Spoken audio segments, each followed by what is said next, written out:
Assalamualaikum warahmatullahi wabarakatuh. Kembali lagi di channel KM Story.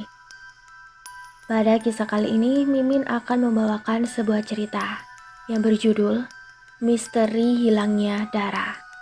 Cerita ini ditulis oleh Kak Siska Siska. Kak Siska, terima kasih ya atas ceritanya. Tak pernah lupa, Mimin mendoakan sahabat pendengar sehat selalu dan dilimpahkan rezekinya. Amin ya robbal alamin. Dan jangan lupa untuk selalu mendukung channel ini dengan cara like, komen, dan subscribe. Terima kasih, langsung saja kita masuk ke ceritanya dan selamat mendengarkan.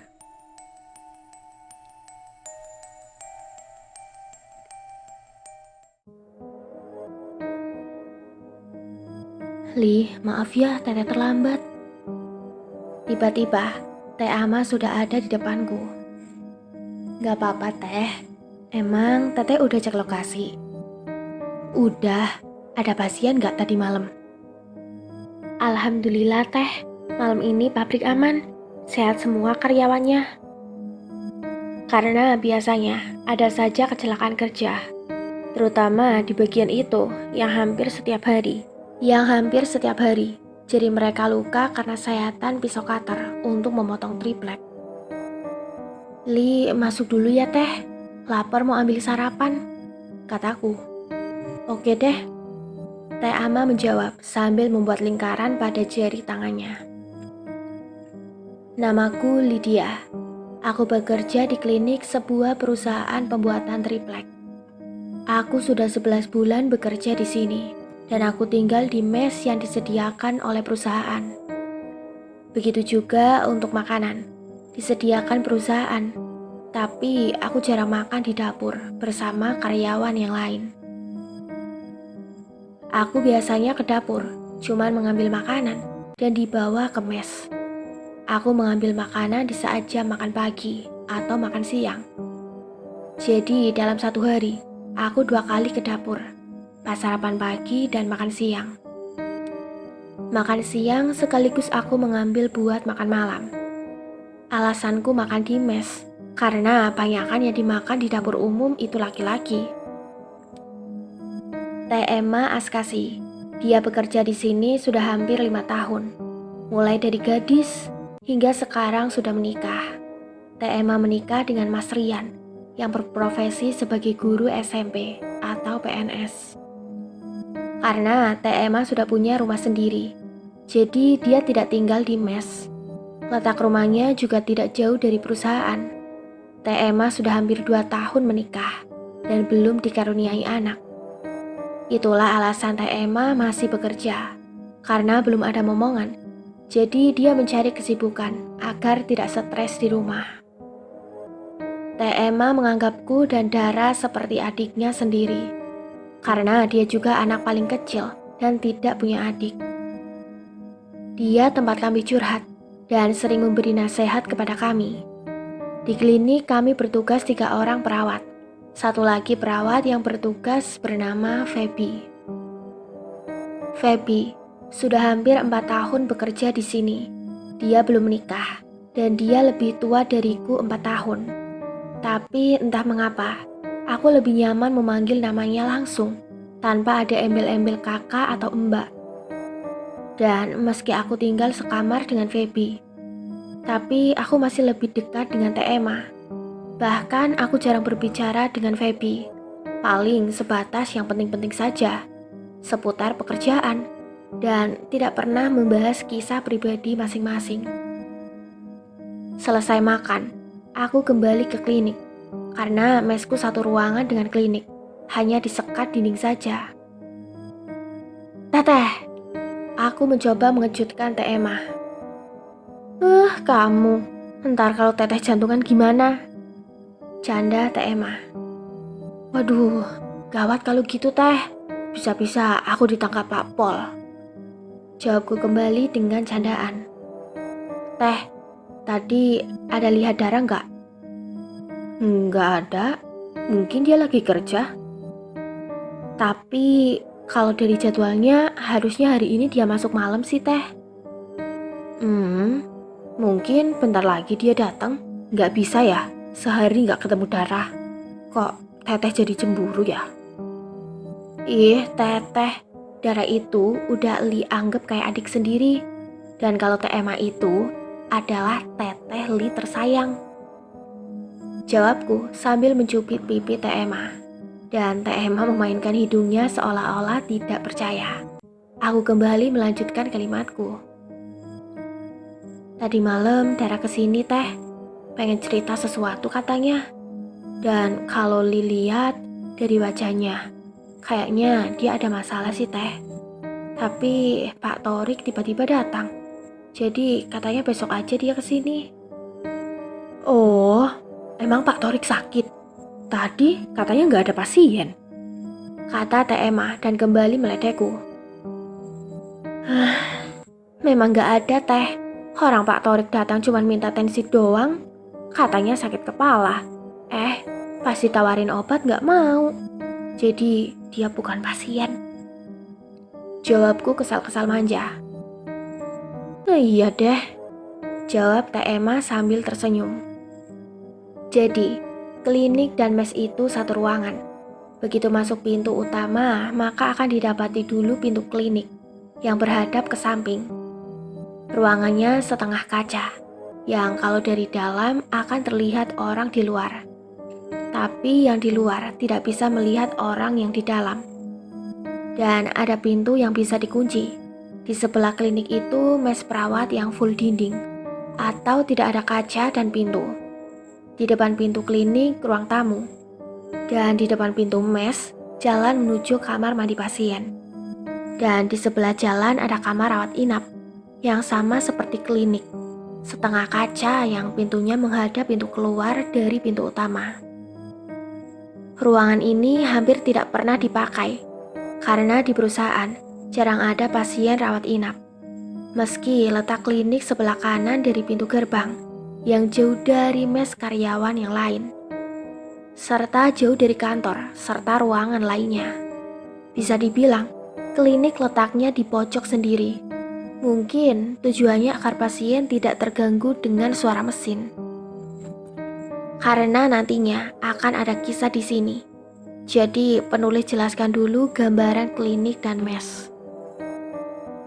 Sudah hampir jam 10 pagi, tapi Dara belum juga datang. Padahal biasanya kalau tidak ada jam kerja, dia pasti main ke klinik. Dara karyawan biasa.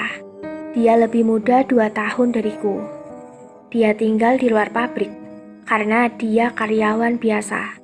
Jadi tidak dapat jatah mes dan makan. Kos Dara tidak jauh dari perusahaan. Dan jika berjalan kaki dari gerbang perusahaan ke kos Dara, mungkin sekitar 5 menit. Dia tinggal berdua dengan Lisa. Dara anak yang pintar dan periang. Dari cerita Dara, dia dapat mahasiswa undangan di IPB atau Institut Pertanian Bogor. Tapi karena kendala biaya dan dia anak paling tua dari 3 bersaudara. Ayah Dara juga sudah meninggal. Akhirnya tamat SMA dia memilih untuk bekerja di perusahaan ini yang berbeda kota dari tempat dia tinggal. Untuk selanjutnya, perusahaan akan saya sebut pabrik ya. Ku coba telepon HP Dara, tapi tidak aktif.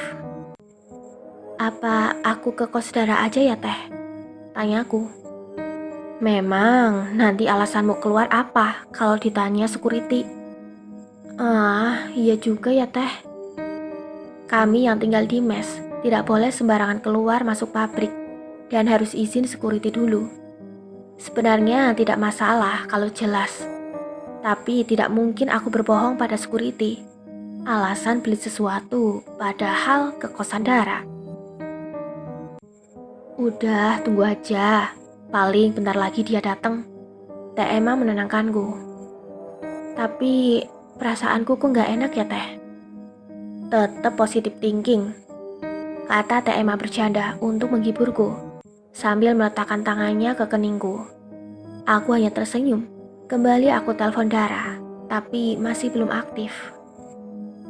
Teh, aku tidur dulu ya, kataku ke Teh Emma.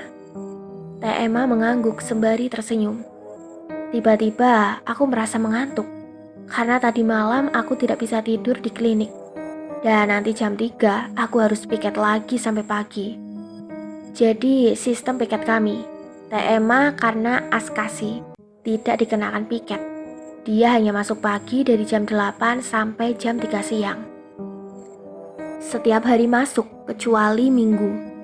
Aku dan Feby masuk dari jam 3 sampai pagi bergantian. Jadi setiap 2 hari sekali aku piket dari jam 3 dini hari sampai pagi. Setelah itu libur 2 hari dan bergantian dengan Feby. Jadi kami masuk 2 hari, lalu off 2 hari. Sayup-sayup terdengar suara azan. Dan aku lihat jam di HP ternyata sudah pukul 12 lewat. Aku bergegas bangun untuk melaksanakan sholat zuhur. Selesai sholat, aku kembali mencoba menelpon Dara. Tapi HP-nya masih belum aktif. Mana aku gak punya nomor HP Lisa lagi. Gumanku dalam hati. Oh iya, kalau gak salah, Lisa hari ini masuk kerja. Aku cepat-cepat keluar dan sekaligus ke dapur mengambil makan siang.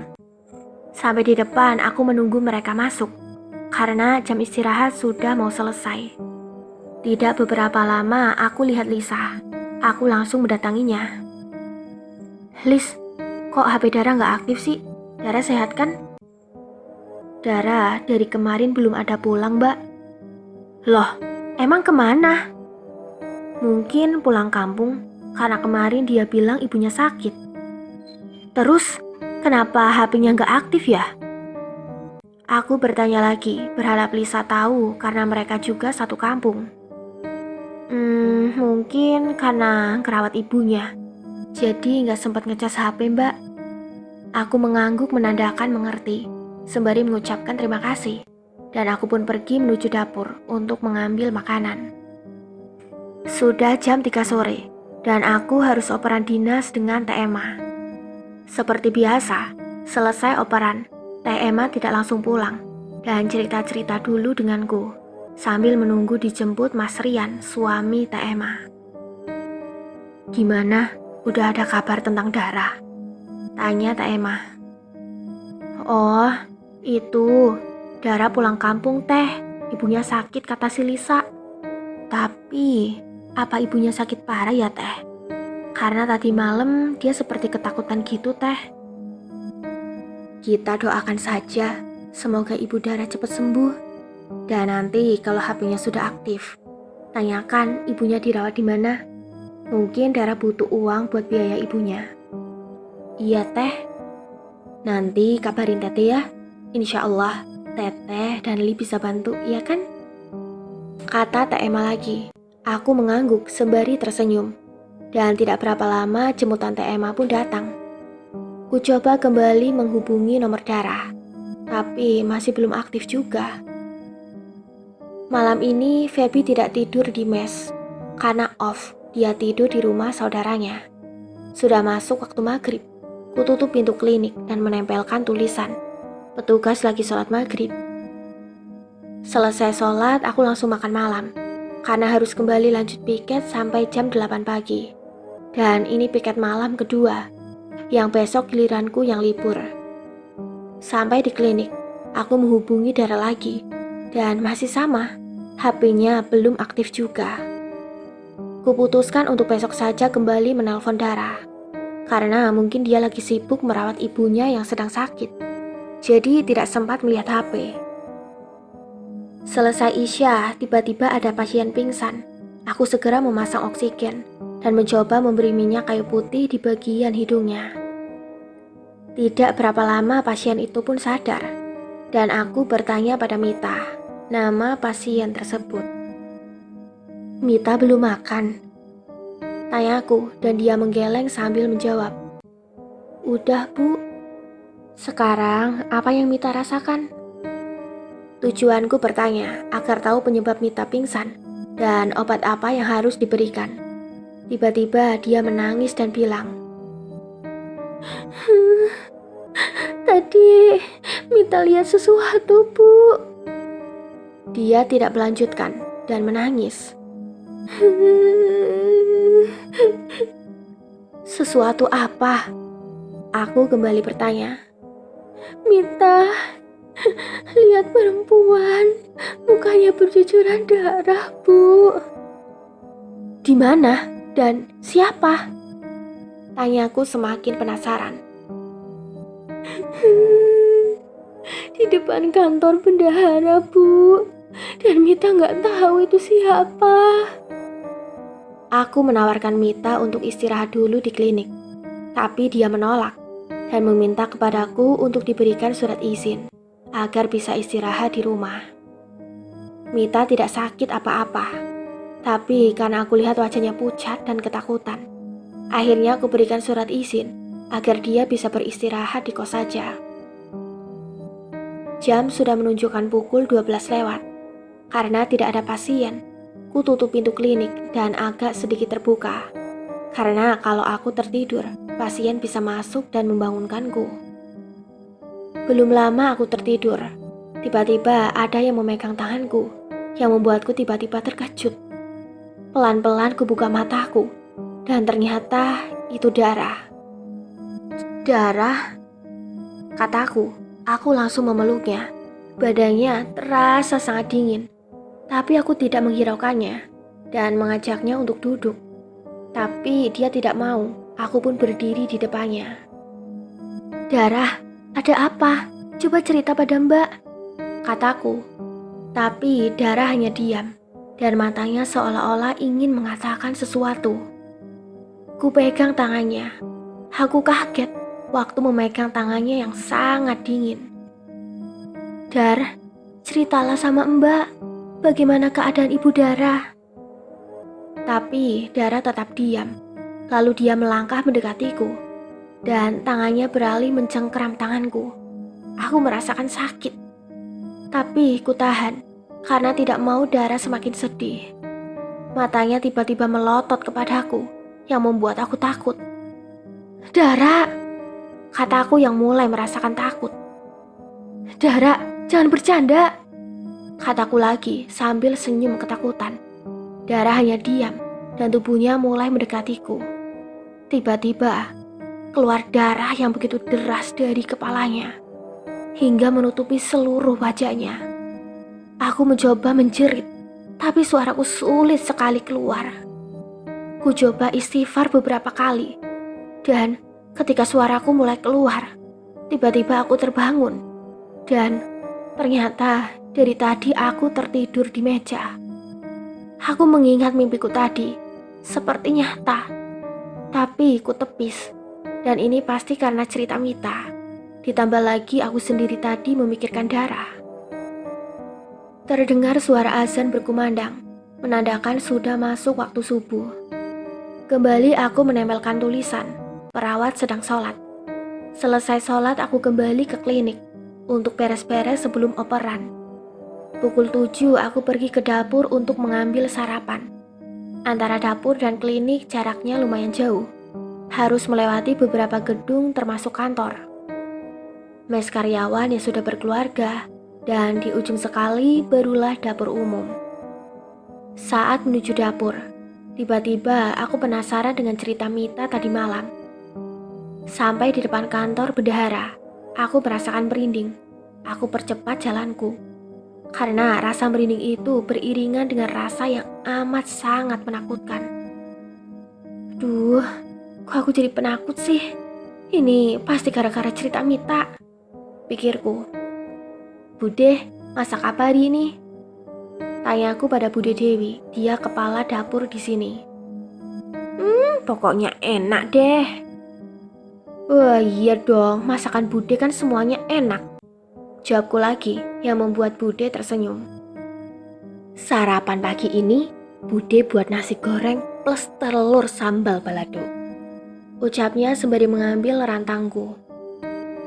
Wah, harus porsi double nih kayaknya, ucapku sambil tertawa kecil. Ini Bude kasih untuk 3 porsi orang, buat Emma sekalian. Karena dia paling suka nasi goreng dan telur sambal balado Bude. Tawar Bude padaku. Kok cuma teh Emma? Aku juga suka Bude, suka banget, kataku sambil memeluk Bude dari belakang. Bude tersenyum dan berbalik mencubit pipiku. Aku lalu berlalu pergi sambil tersenyum. Bude Dewi sudah bertahun-tahun kerja di pabrik. Umurnya mungkin sudah kepala 5. Dia sangat sayang pada Teh Emma dan aku. Sudah pukul 7:30. Bentar lagi Teh Emma datang. Aku mempercepat kembali jalanku menuju klinik. Dan untuk kali ini aku beranikan melihat kantor bendahara. Tiba-tiba aku melihat sosok perempuan dan rambutnya menutupi seluruh wajahnya. Aku cepat-cepat berlari hingga sampai di pintu utama klinik. Aku bertabrakan dengan Teh Emma. "Kamu kenapa, Li?" tanya Teh Emma. Sebelum menjawab pertanyaan Teh Emma, aku menariknya masuk ke dalam klinik. Dan barulah aku ceritakan semua. Mulai cerita Mita tadi malam, mimpiku, serta kejadian tadi pagi. "Kamu itu terpengaruh sama cerita Mita," kata Teh Emma dan melanjutkan kalimatnya. "Mita itu memang sensitif dengan hal begituan." Iya sih Teh. Tapi tadi malam tuh gak seperti biasa. Dia sampai pingsan dan wajahnya sangat pucat Teh. Biasanya dia santai dengan hal begituan.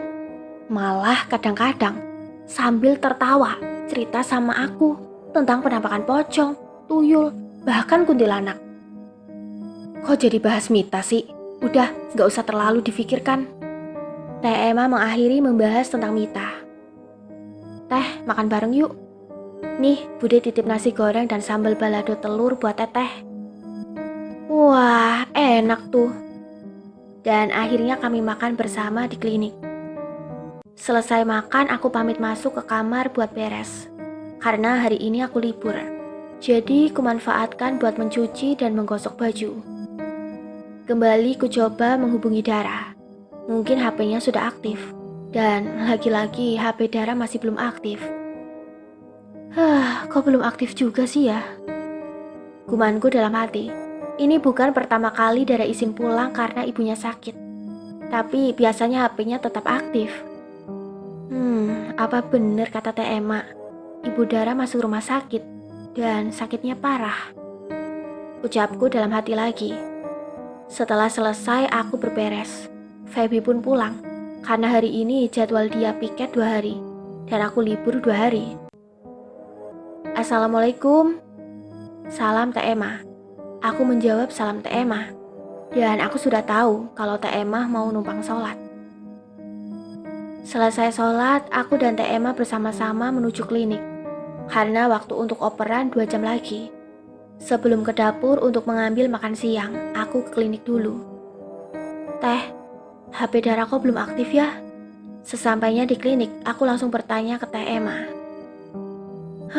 Teteh juga nggak tahu. Dulu kalau nggak salah, pernah juga kan ibunya sakit dan HP-nya aktif. Malah sering kasih kabar.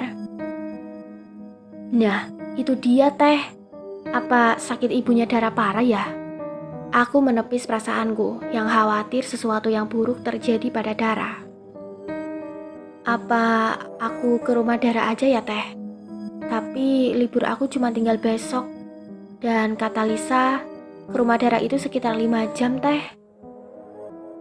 "Kalau kamu serius mau ke rumah Dara, nanti dinas kamu biar Teteh yang gantikan," jawab Teh Emma. "Nanti Teteh jadi long dong. Dan gimana dengan Mas Rian?" Aku kembali memastikan. "Udah, nanti Teteh kasih tahu Mas Rian. Teteh nginap di mes aja karena long." "Makasih ya Teh," kataku sembari memeluk Teh Emma. Karena Feby piket malam, jadi aku sendiri tidur di mes. Sudah pukul 10 dan aku cepat-cepat tidur karena besok mau pergi ke rumah Dara. Suara ketukan pintu. "Nggak dikunci," jawabku. Aku sengaja tidak mengunci pintu agar Feby bisa masuk tanpa mengganggu tidurku. Paling juga Feby, gumanku. Tapi kembali ada yang mengetuk pintu kamarku. Dengan malas aku membuka pintu. Dan ternyata itu Dara. "Dara, kamu dari mana aja?" Dan bagaimana kabar ibumu? Tanyaku sembari memeluk Dara yang masih terasa dingin. Dara hanya diam. Aku mencoba mencubit tanganku untuk meyakinkan kalau aku tidak bermimpi. Aduh, sakit. Berarti aku tidak mimpi, pikirku. Dara, ayo masuk. Mbak udah kangen sama Dara. Tapi Dara tetap diam. Hanya saja dia mau diajak masuk. Kami duduk di pinggir tempat tidurku. Dara, ada apa?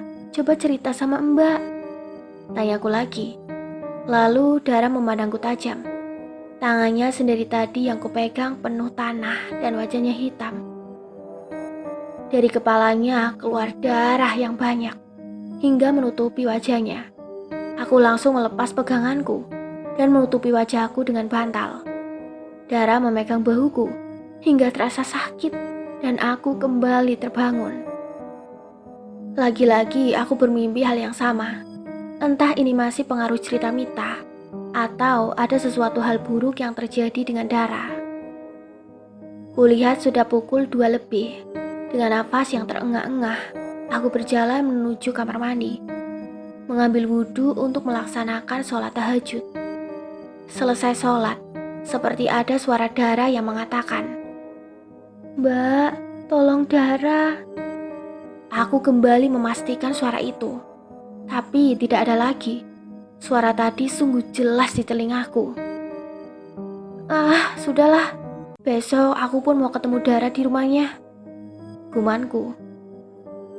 Aku menyiapkan apa-apa yang perlu dibawa dan kumasukkan ke dalam tas. Sebelum berangkat seperti biasa, aku mengambil sarapan dulu ke dapur. Dan aku hanya mengambil buatku sendiri, karena Feby pasti tidak mau bila aku tawari, dan dia sering memilih makan di dapur umum. Dan kalau untuk makan siang, aku biasanya mengambil 2 porsi, untukku dan Teh Emma. Saat aku ingin keluar dari pintu utama, tiba-tiba aku berpapasan dengan Alex. Alex pacar Feby. Alex tinggal di sekitar pabrik, tapi dia bukan karyawan di sini. Aku nggak tahu jelas apa pekerjaannya. Dia begitu bebas keluar masuk pabrik, dan kata orang dia preman di sini. Tiba-tiba dia memegang tanganku. Aku berusaha melepaskannya. "Lepaskan," bentakku. Dia bukannya takut, malah semakin mau mendekatiku. "Jangan macam-macam ya kamu, atau aku akan teriak," ancamku. Meski aku tahu kecil kemungkinan orang mendengar teriakanku. Karena posisi klinik yang begitu jauh, aku hanya berharap Feby keluar jika aku berteriak. Tapi dia langsung melepaskan tangannya. Dan dari sorot matanya, dia seperti mengancamku. Aku cepat-cepat pergi dari sana. Kok bisa Feby suka sama laki-laki gak jelas kayak gitu? Gumanku.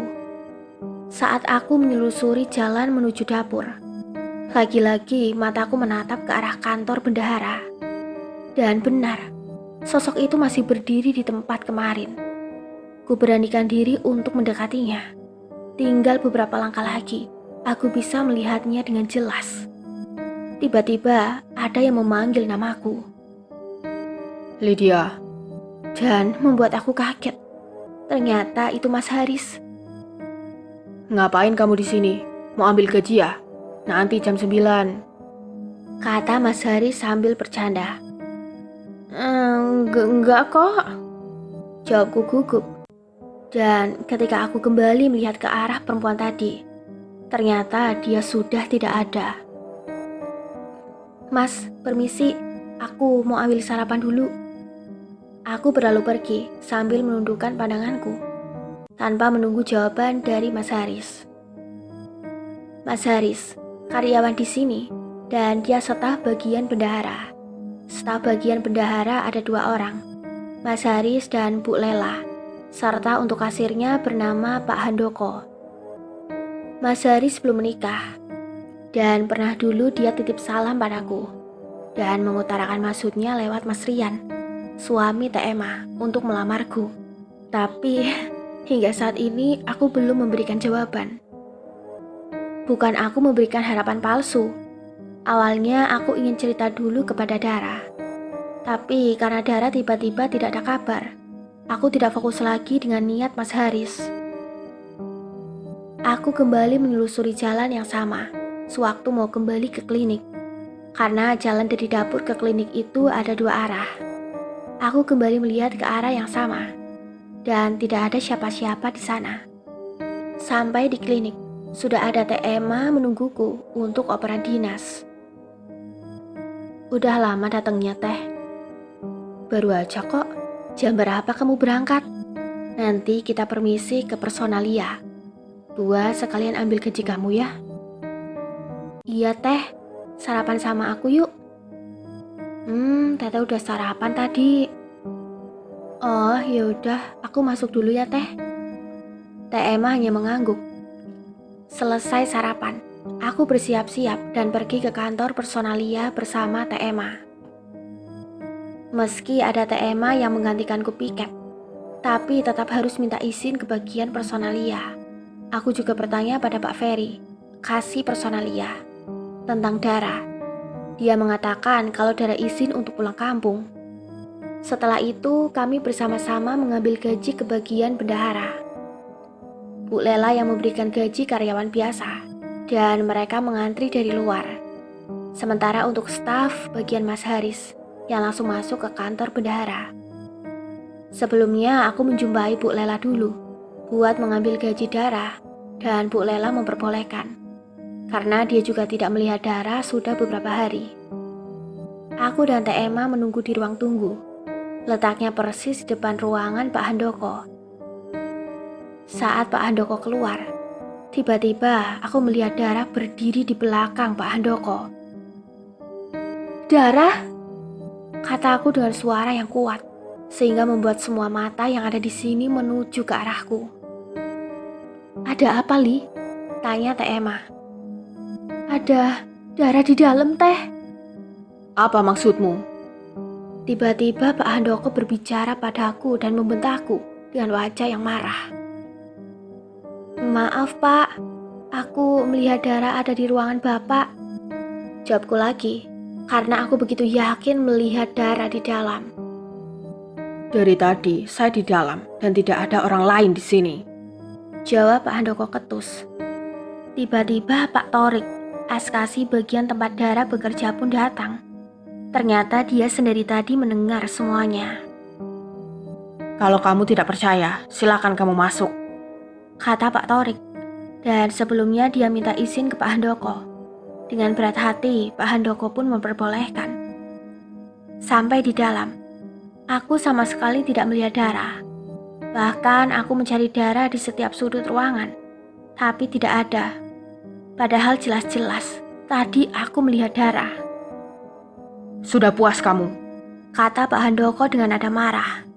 Pak Torik melihatku dengan senyum sinis dan berlalu pergi setelah mengambil gajinya. Aku kembali duduk dan Teh Emma mengusapkan tangannya ke punggungku dengan maksud menyuruhku untuk sabar. Lydia. Mas Haris memanggil namaku setelah memanggil nama Teh Emma.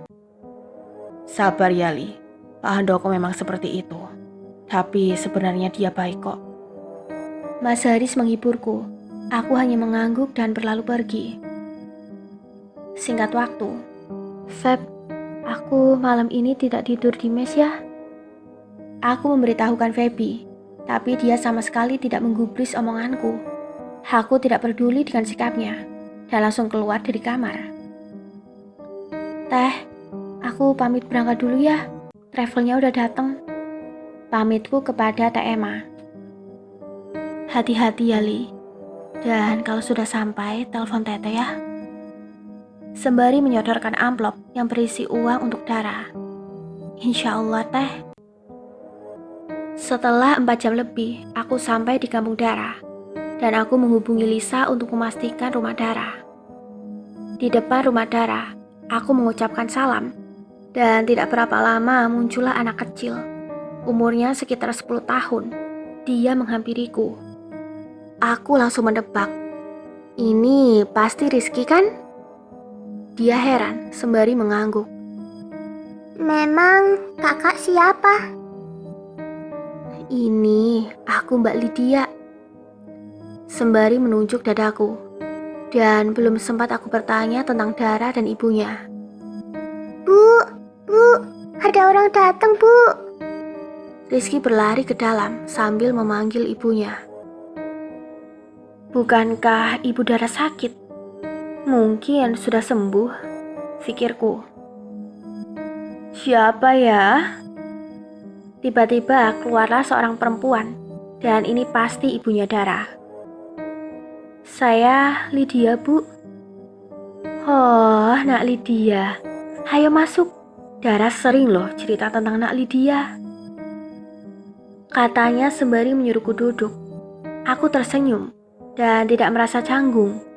Bahkan sangat akrab dengan Ibu Dara. Padahal ini pertama kali kami bertemu. Dara mana, Bu? Tanyaku. Ibu Dara melihatku dengan wajah heran. Loh, Nak Li kesini tidak sama Dara. Aku kesini ingin menjenguk ibu dan bertemu Dara, Bu.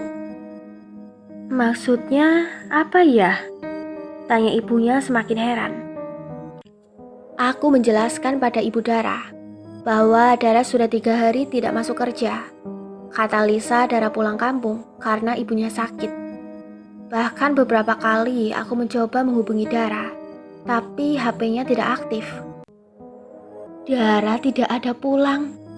Dan memang sudah beberapa hari ini belum menghubungi ibu. Jawab ibunya meyakinkanku. Sambil menangis, ibunya bertanya kepadaku.